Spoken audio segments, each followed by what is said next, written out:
Hey everyone, please take a moment to listen to this public service announcement. Today, we will learn about the must-dos and don'ts, tips for crossing a river in an emergency, admiration for nature, public education strategy on water safety, and how can the river be used to boost the economy. Now, before we begin, let's sit back, relax, and enjoy. Oceans, rivers, and streams might appear calm, warm, and shallow depending on the season. Even the most experienced individuals can be victims. To stay safe, one must be aware of their surroundings, be extra cautious, and act rationally. These are the must-dos and don'ts in water safety.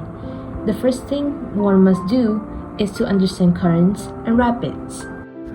Currents are the rate of movements in water.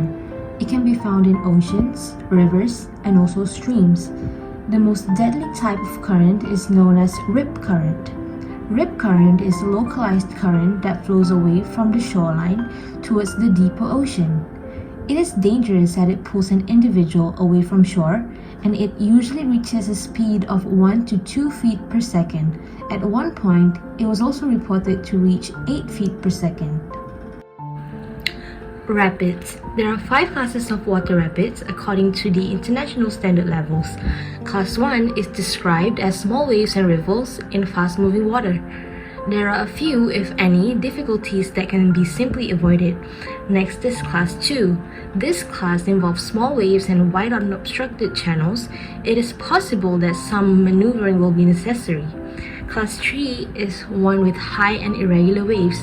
In a rapid movement, tight passages and obstructions need intricate movements.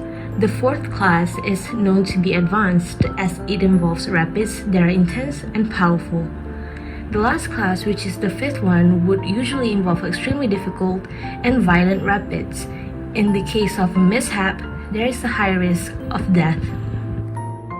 A shore break is an ocean condition when waves break directly on the shore. Both small and high waves can be equally as unpredictable and dangerous and typically form when there is a rapid transition from deep to shallow water. The power of a shore break can cause injuries to extremities and the cervical spine. Spinal cord injuries most often occur when diving headfirst into the water or being tumbled by the force of the waves. Be sure to ask the lifeguard about the wave conditions before going into the water. Any breaking wave can be dangerous, but a wave breaking directly on a steep shore, like this one, is even more likely to cause serious injuries. These conditions are called shore breaking. Why is this type of wave so dangerous? Imagine the weight of a car pushing down on your head, neck, or back and pinning you against the sand. That is the impact a shore break wave can have and change your life forever. Moving on to surviving shore breaks. You should avoid going into the water at beaches with dangerous shore break. Even wading in a strong shore break can be dangerous. You should also stay further back from the shoreline. Shore break can create hazards in shallow water. Look for signs at the beach that indicates that dangerous shore break is occurring or talk to a lifeguard about conditions. If you do go into the water during strong shore break, pay attention as you enter the water. Never dive into the shore break head first. This could cause the wave to drive you into the ocean floor, resulting in serious injury. Instead, duck under oncoming waves. Always listen to lifeguards as conditions may change quickly. If you get caught in strong shore break, remain calm. Try to get a breath of air in between incoming waves and protect your head and neck with your arms. Here are some tips for you on how to cross a river in moving or fast-flowing water in case there is an emergency. First, you should always be facing upstream and shuffle sideways. This is to prevent you from being taken away by the current. Next, make sure to unbuckle your hip belt and sternum strap before fording fast-moving rivers so you can easily shed the pack if needed. If you are crossing as a group, try to ford with all your arms locked with each other. Then tie a rope to a tree and send a strong member across to tie off the other end, and the last member should be bringing the rope. If you fall and the current takes you, First, you have to flip on your back with your feet downstream. Do not try to stand up first. Ditch your pack if necessary and try to swim to the shore as quickly as possible.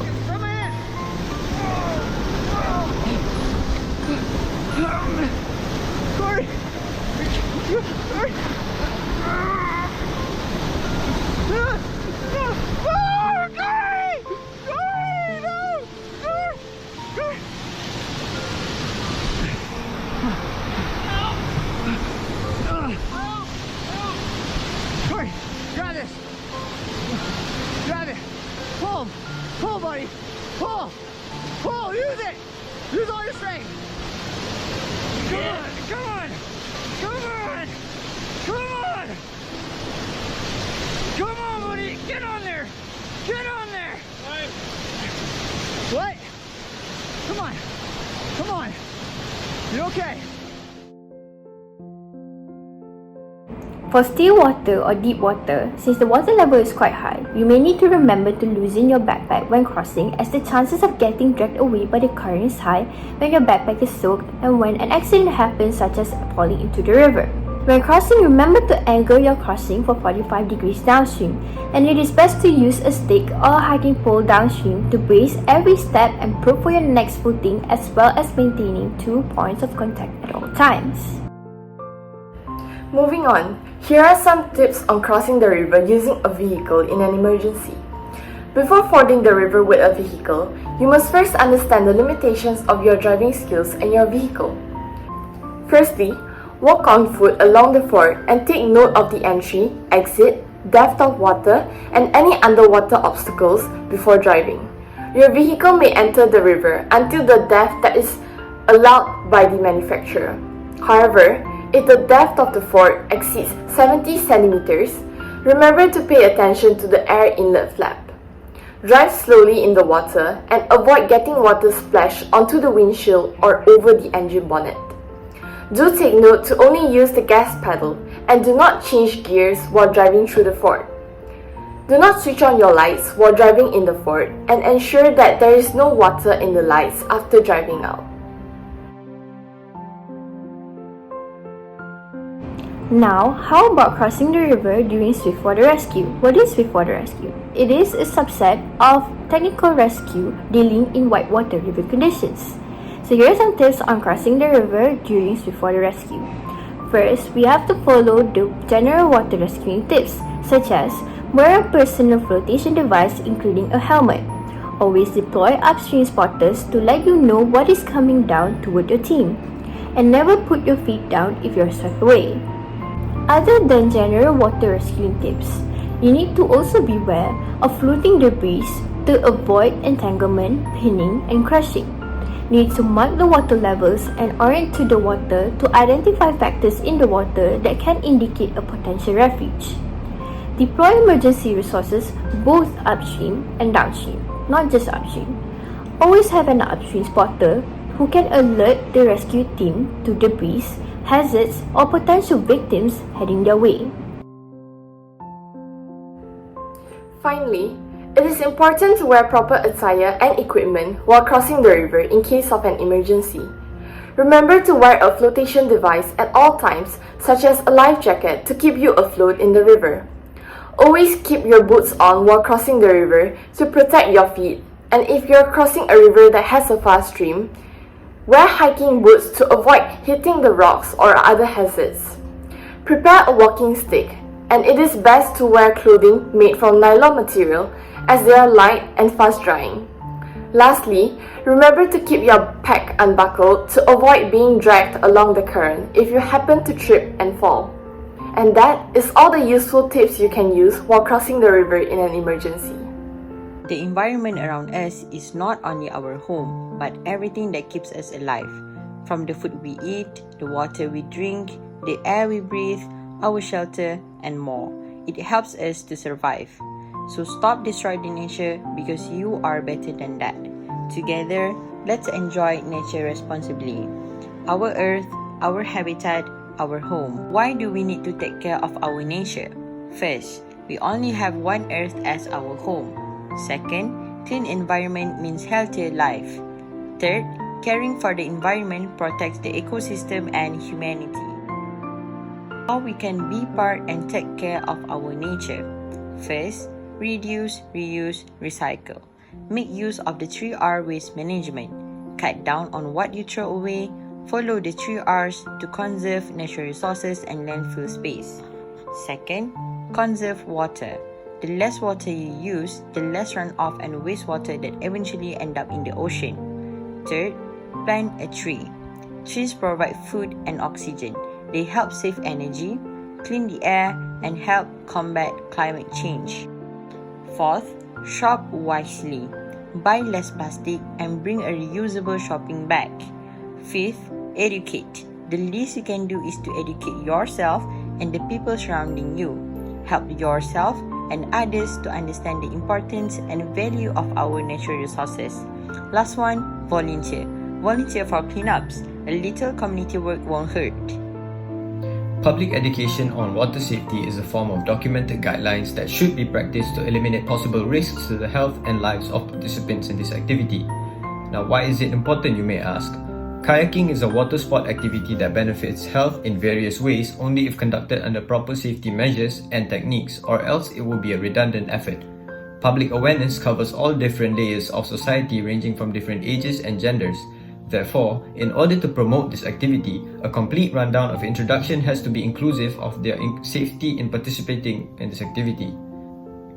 The three objectives of educational awareness are namely accessibility, whereby anyone from any level in the society can participate, availability, sources that are in ease of reach and discovered, comprehensibility, public can understand and practice successfully when involved in water sports like kayak. Among the strategies that can help in educating the public are campaigns and events. This approach includes conducting workshops, recreational events, or even virtual events open to the public to join and learn. By this way, participants get to have a full hands-on experience to learn visually and tactile about water safety alongside kayaking. Next will be educational programs. In terms of efforts, non-governmental organizations can use this opportunity to engage with the community to promote awareness under their resources and expertise to the public. The courses promoted should cover information such as hazards, teaching about the techniques, weather conditions, how to read water, and how to call for help. Events can also be carried out as an expedition touring or even just a regular pop-up event at a public venue displaying safety information about this activity. The third one would be documenting timely video logs. Educational content to be posted online instead of written descriptions can be uploaded and actively promoted on social media such as YouTube, TikTok, Instagram, only to attract the younger generation and gain insight. With all the strategies discussed, kayaking can now be widely promoted without the perception of endangerment to the public eye.